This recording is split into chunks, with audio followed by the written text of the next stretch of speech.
रोज मरतोय पण त्याची काही फिकर कोणाला नाही. आमदार आले कापा काय म्हटलं तर सगळे बोंबलाले लागले, सगळेले मिरची लागली.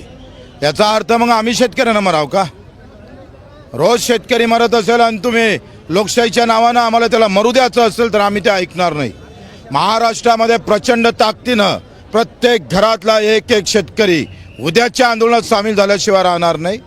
प्रचंड प्रतिसाद आम्ही पाहतोय मिळतो आहे आणि हे आंदोलन जेथपर्यंत शेतकऱ्याचा सातबारा कोरा होत नाही, हमीभाव भेटत नाही, सोयाबीनचे केंद्र सुरू करत नाही आणि आमच्या दिव्यांगाचा प्रश्न आहे, मेंढपाळाचा आहे, मच्छीमाराचा आहे, ग्रामपंचायत कर्मचाऱ्याचा आहे, हे सगळ्या मागण्या पूर्ण होत नाही तोपर्यंत आम्ही परतणार नाही. शासनानं बैठकीचा प्रस्ताव, चर्चेचा प्रस्ताव दिला होता. सायंकाळ बैठक झाली होती, काही केलं नाही.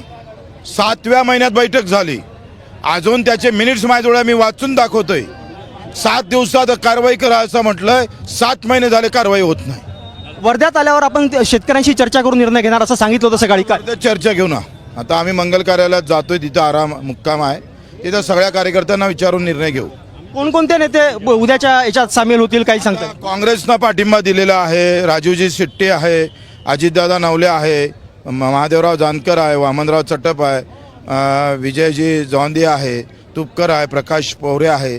हे सगळे लोक, सगळ्या शेतकऱ्यातल्या सगळ्या लहान मोठ्या सगळ्या संघटना सामील होणार. सोयाबीनचं जे नुकसान झालं त्याच्या दरम्यान अनेक शेतकऱ्यांची नावं जी आहेत ती नावं यादीतून कटली, अशा प्रकारचं एकूण चित्र आहे. आणि त्यासाठी लातूर येथे सुद्धा आंदोलन झालेलं आहे शेतकऱ्यांचं. नेहमी घोड करतात, नेहमी घोड करताय. आजकाल तर अर्धे तलाठीचं पैसे घेतल्याशिवाय यादीत नाव नाही टाकत, अशी वाईट परिस्थिती आहे.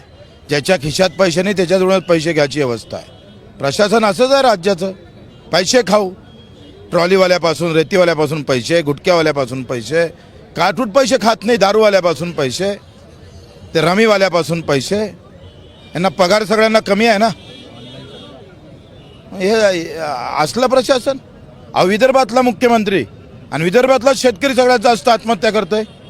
कशाला आहे तुम्ही मुख्यमंत्री तिथे? रस्ते जाम होईल अशी शक्यता एकूण वर्तवण्यात आली होती. आता उद्याची बुट्टीबोरीमध्ये जेव्हा पोहोचाल त्या ठिकाणी त्या दरम्यान काय एकूण राहील? आम्ही उद्या महाएल्गार सभा आहे, पाहू काय करता येईल.